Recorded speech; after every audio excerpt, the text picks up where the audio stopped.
Wow. Okay, this is going to be a lot of fun because we have not one but two guests. We just heard Anna's story, and so I am excited to talk to her. But we also have another teacher who is joining us, and that is Christine Camm. So I want to bring both ladies. Anna, are you there?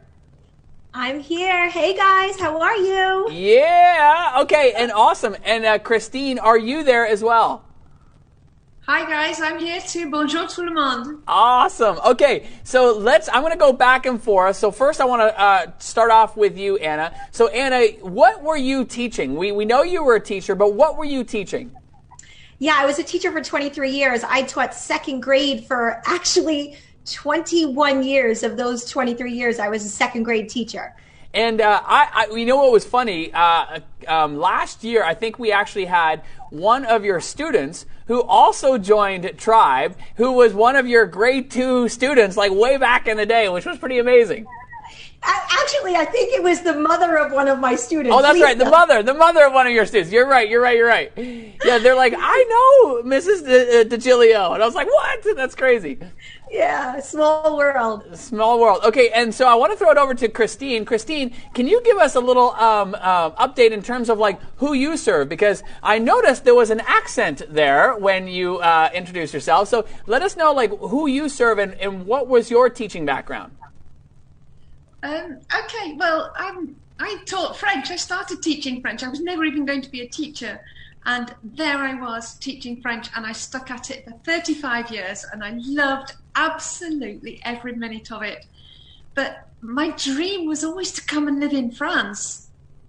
And doing a membership site was never on the cards. And then one day we just said, that's it, we're doing it. I just looked at my chair and said, that's it, I'm not going to be a teacher in the classroom anymore. And that's it. And then it was like the big void from hero to zero. What's next? That's amazing. Well, I can't wait to talk to you both and dig into both of your stories. So Anna, for you had started to explore outside of the classroom because you were selling lesson plans one-off. Am I right on that? Yeah, absolutely. About 7-8 years ago, I found something on Google and I saw teachers were selling their lesson plans. And I was like, oh my goodness, I can totally do this. I've been making my lesson plans for years. And I started selling, one-off lesson plans, activities, just different things for holidays, science, social studies, things like that. And I started selling them online. And then you made the transition to a membership site. And I remember you were, essentially documenting that whole experience in the Tribe community, which was a lot of fun to watch your reaction. What happened when you initially launched? Give people some context in terms of like how many members you ended up welcoming in that initial launch. Well, initially, I was thinking, if I get 100 members, that would be great. Of course I had like this grand old, like, oh my goodness, if I get 500 members, that would be like the most unbelievable thing ever. But never did I think that was going to happen. So that night we launched, and it was the most incredible experience of my life, because I went from being a second grade teacher, and we all know that teachers don't make a lot of money. And then all of a sudden I started gaining member after member after member, and they came flooding in, and I ended up with I think it was like my first launch was like 980 members. My first launch. It was just out of like a movie.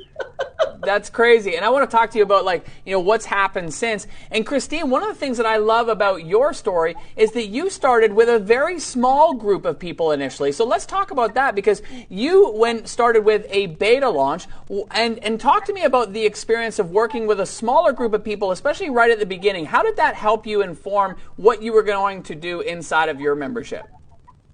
Doing a beta launch was, well, firstly, I didn't know what it was, so I had to work it out, and thanks to you, it kind of got me going, because when you come out of the classroom, sometimes you just have no idea what marketing is. The kids turn up at the door for you. Yeah. You don't have to go out and find your clients, your customers, and often you've been working from books and stuff, you just don't have to work it out. It really is easy street. So doing this membership was really actually quite scary, Stu. So how did I step into this? Well, 3 people came on the beta launch, 3. And working with those 3 was so amazing, and they're still with me now. And people have told me that the people that you start with often stay through with you. And I think they will be with me for a long, long time to come. Amazing. And so talk to us about what it is that you are helping people do inside of your membership. I know that your teaching career was teaching French. Is that what you're helping people learn inside your membership? Well, this word niche, this was a big vague thing as well, because okay, if you're a second grade teacher, you're teaching second grade children, but as a secondary school, you're teaching age 11 to 18. And you'll think, so then you come out of this and go, where's your niche? And that was the scariest thing. So you have to go right down and decide what you're going to teach. So the transformation is all these words that you were putting out at the beginning, I had to actually connect with. And do you know, you made that connection, you made that difference for me. You bridged from the classroom into membership site. And so now I can actually say that I help people speak French together in a safe community where they're not judged, and they can progress and they can learn and they can speak out fearlessly. And I asked my members tonight, because I was on earlier, I said, can I say that? And is it true? And they all added to it. It was marvelous. And those 3 that were in at the beginning are still there. And they were saying that too. So I want to say thank you as well. Oh, that's awesome. Well, it's wonderful to hear. And I think part of the whole thing for both of you is that, like, you know, you were taking your experience and then translating it and turning it into an online membership. And, you know, in Anna's case, I know, Anna, you had a bit of a following that helped certainly jumpstart that. But how did you wrap your mind around, Anna, what you were going to provide inside the membership? Well, for me, I knew that, number one, teachers work really, really hard, and their days don't end at 3 o'clock like most people believe. You know, their days, they come home and they're doing family stuff, and then they're cooking, and then they're lesson planning for like 2 hours a night. I mean, people don't realize that. So the time that teachers spend between lesson planning and calling parents and prepping for meetings and prepping for, you know, special ed meetings and things like that is just immense. The hours are just astronomical. So I knew that I wanted to provide lesson plans and activities where I knew that they were well planned and well executed, because I've done it for 23 years. So I provided them with lesson plans and activities where they could literally download them, print it out, and just teach those lessons with zero planning. So that took that whole stress level off of their shoulders and put it on mine, and allowed me to, you know, give them that sense of, oh, I don't have to spend hours and hours planning tonight and on my Sunday nights, because Sunday night blues are real in the teacher world. Yeah, well, and I think, like, for anybody, I mean, you can hear the clarity in what Anna is talking about here, and that, like, she is helping teachers save an immense amount of time, cutting down their stress. And hey, listen, I am married to a former teacher. I know how much time is spent out of school hours preparing for the classroom, and I can only imagine how that continuously comes into conflict with people as their families grow, because it's like they're wanting to prepare in the classroom, but at the same time they're wanting to invest time with their loved ones. So what you do, it creates an environment that eliminates that stress for so many teachers, and so it's clear to be able to understand why people continue to join. Now, I want to throw it back to Christine. For you, yours is, I love it. It's more of a community of supporting each other in terms of learning and speaking the French language without the judgment, as you said. So talk to us about how your membership operates. Are you providing content? Is it engagement within the community? Talk to us a little bit how you structured yours. Well, basically, every time, whatever I do, it's based on the pain of people having that brain freeze. You know, if you go into a foreign country and you try to learn a language and you get there and you've prepped something and you've learned stuff and you get to France and you want that baguette, I've got a load of here, and you want it, and you're standing outside the bakery, you can't go in there and buy it, or you go in there and they speak at you and you're lost. And that's the pain I'm speaking to. So I make a pack, and it's a monthly pack. You call them monthly deliverables, and I was inspired by that. And I've got my 12 monthly themes, and each time I'm addressing the pain and delivering it through. And that's in a Facebook group, and we meet once a week on Zoom to talk using the vocabulary so that they're not just sitting looking at this. I mean, one or two look for new words and things, but generally they're preparing, they're downloading them. They're sitting there like this, like I'm in front, and I can see they've got them. It's like, oh, okay, I'm producing something of value because, it matters. And it's taking away the pain and the fear of wondering what to say, but they're listening to each other and learning at the same time because they're all practicing, and that's in Zoom like this. So like we're talking now, and they're all listening to each other and learning. So, and that's with the community itself. So they've got a Facebook community and a Messenger community, and that's it. Amazing. Oh, I love it. And I love how both of your membership sites are slightly different. And this is really important for everybody to understand, is that there's no one size fits all in terms of how to create an experience. It's about understanding like what kind of experience you want to create, what type of membership model is going to be a right fit for you and your market. And you guys both embody that. Anna, as we, I want to ask a flip-flop of questions again, but I want to ask you, you have now had your membership site for a couple years. What have been some of the bigger lessons that you've learned? Because I know that you've since grown it tremendously from that initial launch. So talk to us about what some of the lessons that you've learned through the experience of growing your membership. I think one of the first things is that keep it simple thing that you talk about all the time. That's one of the big things I've learned. Keep it simple. So that's one thing. Number two, I think in the beginning, I wanted to be all the things for all of the teachers. And I have learned that is not what I should be. I need to be very niche and really niche down on what I want to be for the teachers that I'm serving and that I'm supporting. So that's kind of where we're kind of going with my membership as we go forward. We're going to be niching down just a little bit, and we're going to be focusing on small group instruction because we want to get the biggest and maximum results with our students. We want to make sure that they're leaving us reading on and above grade levels. So now we're kind of learning to kind of niche down a little bit and make our focus a little bit more strategic with what we want to help our members with primarily. And it's interesting to hear you say that too, Anna, because I think most people's reaction would be, well, wait a minute, don't you want to be going as wide as possible? You want to help as many people as possible. But you're saying, no. I want to help narrow my focus. I want to become known for something specific. And so talk to us about, like, when did you begin to have that realization that you needed to narrow your focus?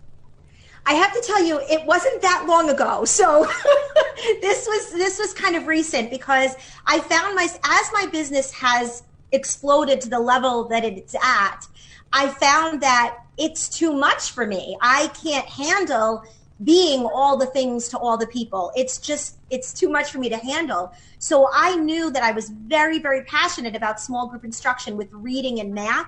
So that's where my focus is going. It's going just to reading and math to get those students where they need to be at the end of the year. So as my business grew and I was kind of being all the things for all the teachers, I knew that wasn't sustainable for me because it just wasn't. And now that's how I made the decision that I'm going to niche down and just be known for this part of education and this part of educating children and helping teachers do that in their own classrooms. So it's kind of evolved over time. My membership has evolved over time as I learned and I have grown as a business owner and kind of stepped into the role that you have been telling me to step into for a very long time. So I'm learning to step into that role and really understand how to really meet the needs of my community better. And so that's kind of where it's going. And what I love is I'm hearing that growth in your response, Anna, because you called yourself a business owner. And, for those of us who have known Anna now for a couple of years, she always referred to herself as a teacher because obviously she had been one for so many years. But now you can start to see this evolution. And listen, now Anna has a multi-million-dollar a year business when you incorporate the memberships and the courses. So this is absolutely a big growth curve for you, and I'm super proud of you. Thank you for sharing that. So, okay, Christine, I want to throw it over to you because one of the things that I know caused concern for you in the beginning, and I know some people listening could relate to that, was the tech side of things. Can you speak to us how you navigated that journey? I wouldn't know where to start. I didn't know where to start. Tech, no, I didn't know what Zoom was. I didn't know how to show up for Zoom. I had to work it out. I had to sit there and press absolutely every single button. Process Street, I got that sorted. It's all up on there now. Lucid Chart, that helps as well. I have sat and clicked every button on these things, but the only way that I can know that these things work, and like I can now do a webinar, my next step is to do a webinar on Zoom Live on Facebook, is by being in the community, because as soon as you've got a question, especially tech, someone goes, oh, I know. And the next thing in it is you're hopping on a Zoom with someone, and within 10 minutes they said, there you go. It's like, oh, thank you. and you sat there for a day and a half trying to work it out, thinking, okay, let's get this sorted.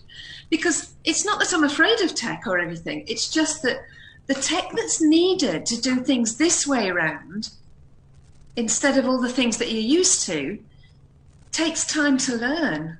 And it doesn't come intuitively.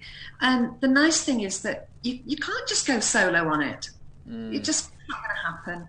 So you need that community at that point. I think that's a great point, is that, like, you know, trying to figure everything out by yourself, that's the long, hard road, you know, and so I appreciate you sharing that. As we continue to wrap up here, and I want to throw it over to you, what thoughts would you have for somebody who is, again, thinking about joining Tribe and thinking about launching a membership site? What advice would you give them based on your experience? I could sit here and talk about Tribe for like an hour, but I know I have to go off because you have like 9,000 other people coming on. So I'm going to have to make it quick, but I can tell you 3 things. Number one, I knew nothing about business. I was surrounded by 7 and 8-year-olds every single day for 23 years. Never took a business course, had no idea how to grow a business. And here I am, and I have this business that is still kind of surreal to me. So the way that Stu teaches through Tribe, it's literally like he's sitting in front of you and he gives you that step-by-step framework to do it. That's what you did for me. I sat there and I just soaked it all in. And I said, okay. And every time you told me to do something, I just did it. Stu said it, I do it. That's how my life goes. And when Stu says it and I do it, things work out usually really, really well for me. So I would say, number one, if you're concerned that you don't have a business or you don't have an idea, that is going to be taken care of going through Tribe. There's no doubt about that. Stu answers your questions every single day, which I've never seen anyone in my life. I've taken probably over $100,000 worth of courses over the last 3 years. And by far, Stu's course is the best of the best when it comes to serving his members and how he teaches you to truly get results, truly get them, because I did, and I'm still getting results. So I know I remember going, oh my gosh, am I going to spend this money to do, oh my goodness, how can I do this? And it was the best investment I have ever made in my entire life. Tribe and Stu coming into my life has completely changed the trajectory of my life. Oh, you're so sweet. I appreciate that, Anna. Thank you so much, buddy. That means a lot. Christine, what advice would you give for somebody who is thinking about starting a membership site and may not feel comfortable, may not understand all the as you said, the tech and the different terminology and so forth, but this was kind of where you were at. What advice would you give them now that you are fast forward and have your membership site? I'd say, and I'm looking you in the eye right now in the computer, you are being, when you don't know anything, you are being what we need to be. You are modeling and showing us exactly how to do things, much like Anna's saying there. But to add to that, it's every time I look you in the eye on your videos and things, I see your passion and your honesty and your integrity shining through. And I think that is what's driven me to stay and want to stay. So if anybody is doing hundreds of thousands of dollars worth of courses all over the place, if anything's going to make a difference, it's somebody who actually cares about the one. I'm the one. Anna's the one. We're all the one. But you speak to us as the one that matters. And every time you speak to us, we can translate it into our lives so easily and into our membership. And that's what makes the difference. You are not just shoving content out at us. Well, I appreciate that, and I hope that does come through, because I am passionate about membership sites. I am passionate about each and every person who is joining us. Especially, look at the wall; it continues to grow. This is obviously all the 2019 tribers who will be joining us for the experience this year. And bottom line is that, like, every single one of you who have already joined us, I am there, and I'm going to be there day in and day out to help you grow your membership too. Anna, Christine, thank you so much. Anna, where can people find out more about you? You could actually check me out on my website. It's simplyskilledin2nd.com. So if you're a teacher, hook me up. But, I don't help people make money or sell courses or anything. But if you're looking for first, second, third grade lesson plans, I'm your girl. She is your gal. That is for sure. Love it. Okay, and Christine, where can people find out more about you? Okay, if you're looking to speak French and you want a piece of French bringing into your home every day, every week, you can find me at Christine at simplyfrenchonline.com. Well, thank you so much, ladies. I appreciate you both, and it's been great talking to you.